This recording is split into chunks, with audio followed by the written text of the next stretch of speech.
नमस्कार शिक्षक मित्रांनो. एका अनुभवी मुख्याध्यापकाच्या भूमिकेतून मी आज तुमच्याशी संवाद साधणार आहे. टेट परीक्षेची तयारी असो किंवा प्रत्यक्ष वर्गात मुलांसमोर उभं राहून शिकवण्याचं कौशल्य, हे सगळं कसं मास्टर करायचं यावर आज आपण एकदम सविस्तर चर्चा करणार आहोत. आज आपण अशा काही मूलभूत अध्यापन पद्धतींचे बारकावे समजून घेणार आहोत, ज्या प्रत्येक शिक्षकाने अगदी सुरुवातीलाच आत्मसात करणं गरजेचं असतं.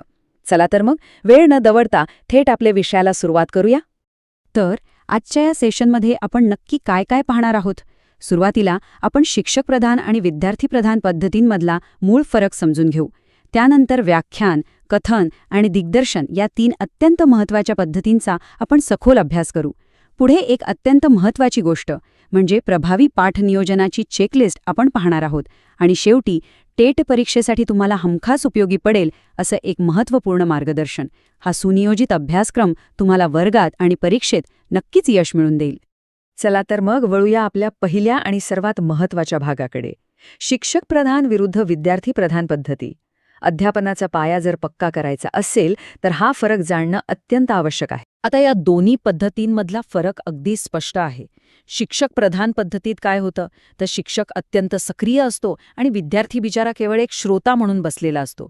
यात व्याख्यान, कथन आणि दिग्दर्शन या साधनांचा प्रामुख्याने समावेश होतो.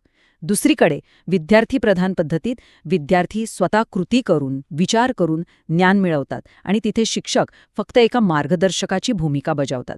आता हे अगदी खरं आहे की विद्यार्थी जेव्हा सक्रिय सहभाग घेतात तेव्हाच खऱ्या अर्थाने शिकणं घडतं. पण तरीही आज आपला मुख्य भर हा शिक्षकप्रधान पद्धतींवर असणार आहे. कारण काय तर या साधनांवर अधिप्रभुत्व मिळवणं प्रत्येक नव्या शिक्षकासाठी अत्यंत आवश्यक असतं. आता वळूया आपल्या सर्वांच्या परिचयाच्या पद्धतीकडे, the lecture method master class. थोडक्यात सांगायचं तर शिक्षकाकडून विद्यार्थ्यांकडे जाणारी शाब्दिक माहितीची एक अत्यंत सुनियोजित पद्धत आहे. एका प्रभावी व्याख्यानाचे 4 अत्यंत महत्त्वाचे टप्पे असतात. पहिलं म्हणजे प्रस्तावना, जिथे आपण विद्यार्थ्यांचं पूर्वज्ञान तपासतो. दुसरं सादरीकरण, जिथे प्रत्यक्ष विषयाचं स्पष्टीकरण होतं. आता तिसरा आणि सगळ्यात कळीचा टप्पा कोणता माहितीये?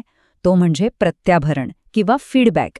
एक हुशार आणि कल्पक शिक्षक याच टप्प्यात विद्यार्थ्यांच्या चेहऱ्यावरील भाव ओळखून किंवा मध्येच एखादा विचार करायला लावणारा प्रश्न विचारून एका कंटाळवाण्या, एकतर्फी व्याख्यानाला एका छान संवादात्मक चर्चेत बदलू शकतो.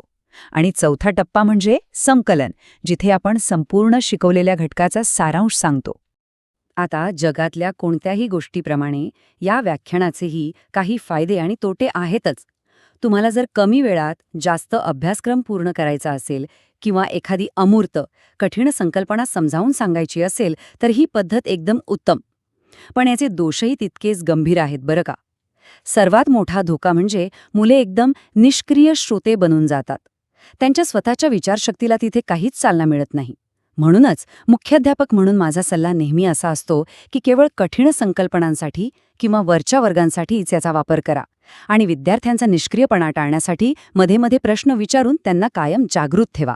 आता पुढे पाहूया द आर्ट ऑफ नरेशन म्हणजेच कथन पद्धती. माहिती सांगण्याची ही एक अशी कला आहे जी संपूर्णपणे शिक्षकाच्या आवाजातील जादू आणि त्याच्या भावनिक सादरीकरणावर अवलंबून असते. कथन पद्धती ही प्रामुख्याने वोकल मॉड्युलेशन म्हणजेच आवाजातील चढ उतारावर चालते. आता विचार करा, छत्रपती शिवाजी महाराजांचा इतिहास सांगायचा आहे किंवा एखादी वीररसातील कविता शिकवायची.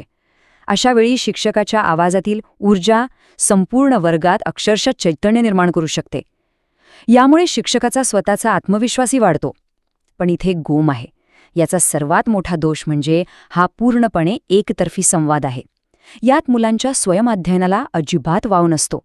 आणि समजा जर तुमचं सादरीकरण रटाळ किंवा कंटाळवाणा असेल ना, तर संपूर्ण वर्ग झोपलाच म्हणून समजा. म्हणूनच ही पद्धत सर्वच विषयांसाठी योग्य ठरत नाही. यानंतर आपण पाहणार आहोत दिग्दर्शन पद्धती. काही विषय असे असतात जिथे केवळ शब्दांपेक्षा प्रत्यक्ष पुरावे पाहणे गरजेचे असते. तिथे शिक्षक स्वतः कृती करून दाखवतात. आता विज्ञानाच्या प्रयोगशाळेची कल्पना करा. तिथे ही पद्धत कशी कामी येते? एखादा प्रयोग खूप महागडा असेल किंवा त्यात धोकादायक रसायनांचा वापर करायचा असेल तर मुलांच्या सुरक्षिततेसाठी आणि खर्चाच्या बचतीसाठी शिक्षक स्वतः तो प्रयोग करून दाखवतात. यातून मुलांना अनुभवजन्य शिक्षण मिळतं, हे नक्की. पण इथेही अडचण अशी आहे की विद्यार्थ्यांना स्वतःच्या हाताने प्रयोग करण्याची संधी मिळत नाही. आणि यात आणखी एक मोठा धोका असतो, तो म्हणजे फ्रंट रो बायस. म्हणजे काय? तर फक्त पुढच्या बाकावर बसलेली मुलेच तो प्रयोग व्यवस्थित पाहू शकतात, तर मागच्या बाकावरील मुलांचं त्यातून संपूर्णपणे लक्ष उडू शकतं. आणि याच सगळ्या चर्चेतून एक अत्यंत महत्त्वाचा मुद्दा समोर येतो, लर्निंग बाय डुईंग, म्हणजेच करून शिकणे. हे शैक्षणिक मानसशास्त्राचं सुवर्णतत्व आहे. आणि खरं सांगायचं तर इथेच सर्व शिक्षक प्रधान पद्धतींचा मुख्य दोष लपलेला आहे. व्याख्यान असो, कथन असो किंवा दिग्दर्शन असो, या सर्व पद्धतींमध्ये विद्यार्थ्याला स्वतः कृती करून शिकण्याची संधी अत्यंत मर्यादित मिळते. आपण शिकवताना ही मर्यादा कायम आपल्या ध्यानात ठेवली पाहिजे. आता वळूया एका अत्यंत व्यावहारिक आणि महत्त्वाच्या विषयाकडे, प्रभावी पाठ नियोजन. कारण या सर्व शिक्षक प्रधान पद्धती वर्गात खऱ्या अर्थाने यशस्वी करायच्या असतील तर रोजच्या काटेकोर नियोजनाला दुसरा पर्याय नाही. एक मुख्याध्यापक म्हणून माझा नेहमी आग्रह असतो की ही चेकलिस्ट शिक्षकांच्या रोजच्या कामाचा एक अविभाज्य भाग असलीच पाहिजे. दैनंदिन नियोजन आणि आज आपण काय शिकवणार आहोत याची स्पष्ट उद्दिष्टे निश्चित असणं हे सर्वात महत्त्वाचे आहे. यात विषय व्यासंग आणि भाषा प्रभुत्व हे दोन घटक अत्यंत कळीचे आहेत. बघा, शिक्षकाचं भाषेवर प्रभुत्व असल्यावर कितीही कठीण संकल्पना असू दे, ती अत्यंत सोप्या आणि प्रभावीपणे विद्यार्थ्यांपर्यंत पोहोचते. त्यासोबतच योग्य आणि रोजच्या जीवनातील उदाहरणांचा वापर आणि वर्गात बसलेल्या प्रत्येक विद्यार्थ्याच्या व्यक्तिभेदाची जाण असणं, या गोष्टी एका साधारण व्याख्यानाला एका उत्कृष्ट आणि संस्मरणीय सादरीकरणात बदलून टाकतात. चला तर मग आता वळूया आपल्या शेवटच्या आणि अत्यंत महत्त्वाच्या विभागाकडे, फायनल टेट स्टडी गाईड. आत्तापर्यंत आपण जे काही सिद्धांत आणि पद्धती पाहिल्या त्यांना आता थेट परीक्षेच्या दृष्टिकोनातून कसं पाहायचं ते आपण पाहणार आहोत. थेट संदर्भ सामुग्रीतील सराव परीक्षेतून घेतलेला हा एक प्रश्न बघा. हा अतिशय महत्त्वाचा आहे. इतिहास आणि मराठी या विषयांच्या अध्यापनासाठी कोणती पद्धत सर्वाधिक उपयुक्त आहे? हा प्रश्न तुमच्या आत्तापर्यंतच्या आकलनाची एकदम योग्य चाचपणी करतो. विचार करा बरं थोडा. तर परीक्षेसाठी या मुख्य बाबी अगदी पक्क्या लक्षात ठेवा. इतिहास आणि मराठीसारख्या विषयांसाठी कथन पद्धती म्हणजेच नरेशन सर्वोत्तम आहे. व्याख्यान पद्धती ही पूर्णपणे शिक्षक प्रधान आहे आणि तिचा सर्वात मोठा दोष म्हणजे यात विद्यार्थी पूर्णपणे निष्क्रिय बनतात.